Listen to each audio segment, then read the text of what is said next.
Update news. So, Oh, no, me. Okay, well, I am the patient. Yesterday, we met with the surgeon, yeah. and I have to say, guys, I love him. He is so good. First of all, everybody on the team spoke great English. They know all the terminology that I'm familiar with, so it was no problem with communication. And he just had the best bedside manner, and he is so expert in endometriosis. I was so impressed. Like, he was finding things on my ultrasound scan that we did yesterday that I had never been told before. I was just in awe, and I was so happy because obviously going to a different country can be nerve-wracking. I was very nervous because it's just out of my comfort zone. Exactly. You know, you grow up in one way and then you go somewhere where you're not familiar.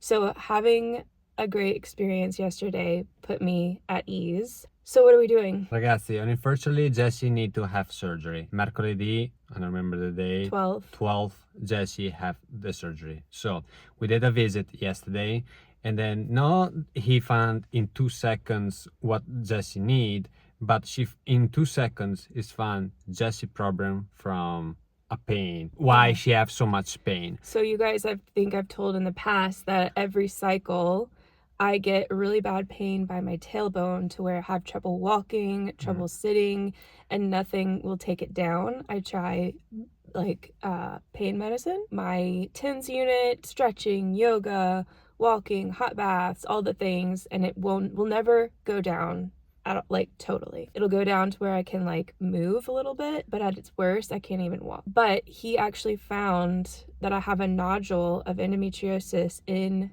my rectum. Unfortunately, it's not good news, but it was so nice to hear that there's actually something there causing my pain, because so many other people have told me, oh, it's pelvic floor muscles tension, you need piriformis syndrome, like all these things that I've been trying to treat with physical therapy and yoga and exercises, and it never would go down, and it was cyclical with my cycle, so I knew it had to be related to endometriosis, but everybody was like, no, it's fine. He found in 2 seconds with the ultrasound that I have a 2 centimeter nodule in the rectal wall. So what we learned from this experience, Italian doctors for endometriosis are really, really good, and they try to figure out, nothing against to America. I just thinking the studies, they study specific, because in US you have a great doctors too, but maybe they have great doctors in other circumstances. It's hard because endometriosis is such a relatively not well studied disease,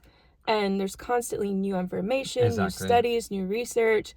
So people have to stay on top of all the new information in order to be perfectly knowledgeable, and it presents in so many different ways. It's not like you look at 100 people and endometriosis looks the same in all those people. It's 100 different ways that it can pop up and show up, and unless you're able to have the experience to see each thing, it's not possible to know. Exactly. Even if you try study every single thing, there's always something weird that can pop up, and apparently I have weird things pop up, unfortunately. We're just happy and glad that after asking so many times why she's in pain after 2 years, she did so scans and that, everybody said, oh, nothing. Even they go inside to the surgery and then check, they're looking around and they say no.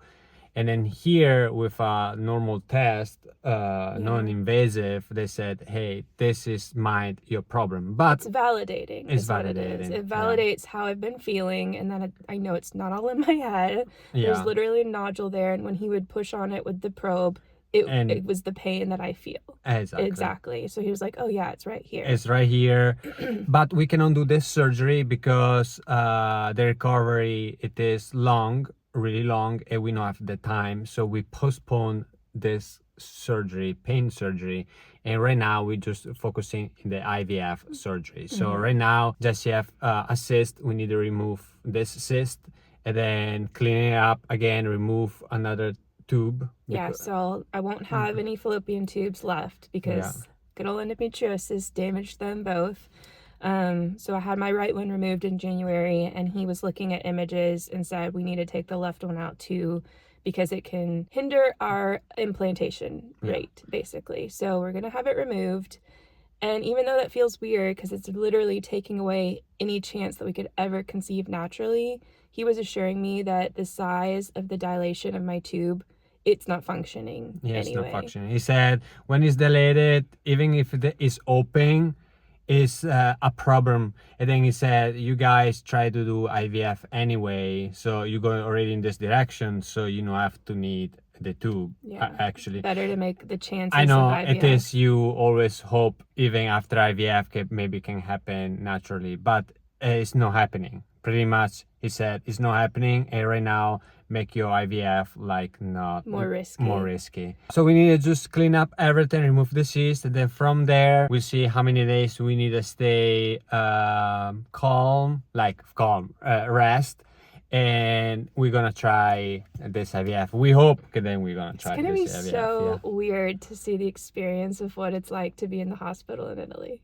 Like I'm actually more excited, I think, now that we're here and I have a plan, than I am nervous, because I want to see how it all works. What are the differences? What it's like, because I've spent time in the hospital in the US, so I'm very familiar with how it goes there. This seems like it's going to be totally different. I am sad because Alessio can't stay with me. Second problem. So the hospital is in Verona. It is 2.5 hours from where I live, and I'm gonna stay there. But I can go visit Jessi just from 4 to 8, because in Italy it's like this. You cannot stay in the hospital. We need to stay. Unfortunately, I have just that 4 hours. I'm gonna stay there and then go visit Jessi and see. I told him, go live it up in Verona for me. Go around and see everything, take pictures and give it to me. I'm not going nowhere, ragazzi. I'm not going nowhere. I'm gonna stay there, wait till my 4, come to you until 8, and then go back home and go sleep, and then that's it. And then repeat. Repeat, and hopefully everything go well. And hopefully you're gonna come. They're gonna make you stay in the hospital there. Because they want to make sure no fever, no nothing. It's not that they even if she's good, the surgeries go well, they don't make her to go away. They said, we're gonna keep you anyway in the hospital. They said, we like to keep you in the hospital here in Italy. They're gonna keep you until 10 days. So, but we probably 3-4 days. I hope not 10 days. Oh my gosh. And then we go back. We're gonna tell you the update after surgery when Jessi gonna feel better, and hopefully everything go well. I hope this is the end, the surgery, but I know we need to have another one later on. We try to push. He said you try to push later on this thing. You can, but she's gonna deal with this pain. Unfortunately, because he said it's there until you remove it. But we're gonna talk this later on. So ragazzi, cross fingers and to the next update. Ciao!